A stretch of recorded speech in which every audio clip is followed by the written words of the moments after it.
Hi everyone! For this presentation, I'll be sharing what I learned about the evidence-based instructional practice of teaching students to use creativity and imagery, both as tools and elements of the writing process, as well as product elements to be incorporated into their writing. So the learning outcome here is that students will improve their creative writing skills and the use of imagery in their own writing. A few key terms to define. Creativity, Troya defines as the ability to synthesize and express ideas in original ways. And imagery, Yamasaki defines as the use of language that appeals to the five senses: sight, hearing, touch, taste, and smell. So there will be three main components of this instructional practice, and the first is the use of guided imagery. Guided imagery is the practice of using a script or audio recording to direct students in visualizing a story or scene, connecting spoken words with imagined sensory input.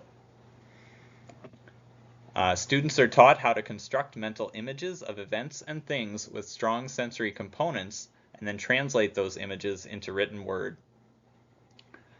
Guided imagery and meditation practices are widely used in special education due to the numerous physical, mental, and emotional benefits. A lot of you guys are probably familiar with the use of guided imagery and meditation as a relaxation and regulation tool. It's useful for lots of students with disabilities. And if you're not, to get an idea of what this might look like in practice for a student, imagine sitting in a quiet, darkened room with the image on the right as a reference, being guided to that field in your imagination, and then being asked to describe what does the grass feel like on your skin, the warmth of the sun and the cool breeze. What sounds do you hear? Can you smell the flowers? What might you see in the sky?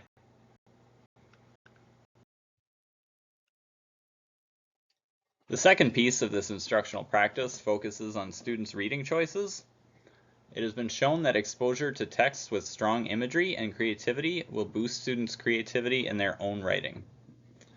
These written works model the effective use of imagery in writing and will expand students' vocabulary and use of language, especially as it relates to descriptive words. The exposure to different writing styles also allows students to find authors they enjoy reading and connect with, as well as helping them in developing their own writing voice. The use of reading material that students enjoy and relate to provides inspiration and increases overall engagement. And then I've just included some images of books that have stood out to me as having especially strong use of imagery and creativity. And I'd love to hear in the responses some of your guys' favorites as well. The third component of this practice is the use of direct sensory experience. This involves sessions in which students will have the opportunity to actually experience various strong sensory inputs, those being sight, sound, taste, smell, and touch. Teachers would then guide students in translating those experiences into descriptive words and imagery-rich writing. This is a great opportunity to encourage students to engage with multiple sensory inputs when describing something. Creativity in writing is heightened when students understand how to convey sensory details with vivid descriptive language.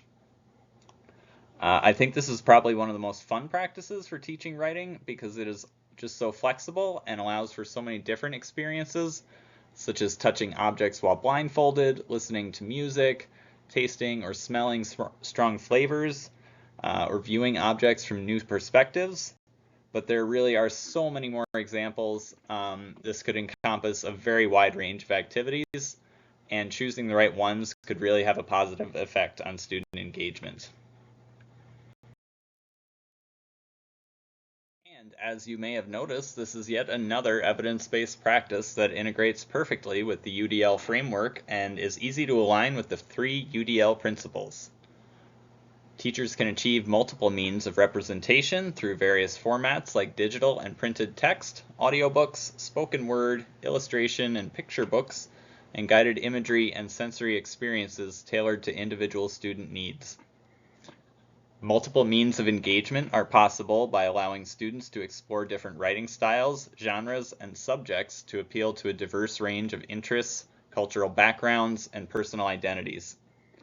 I think this is one of the most powerful aspects of this evidence-based practice, because this is what's going to push students to find their own passion for creative writing and really get them engaged with the material. And of course, multiple means of action and expression are easily made available because you can allow students the freedom to use tools and technology, such as those mentioned above, as well as things like voice to text, which removes barriers and helps students to focus on their creative writing skills specifically. Students will also benefit from the freedom to choose the genre, style, topic, etc. that they feel passionate writing about in order to demonstrate their skills.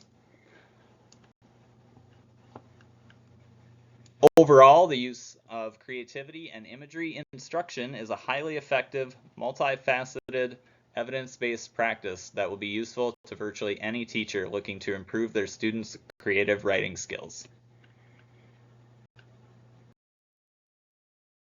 And here's just a look at my references. Thanks so much for watching. I really hope you learned something, and I'm looking forward to reading everyone's responses. Thanks.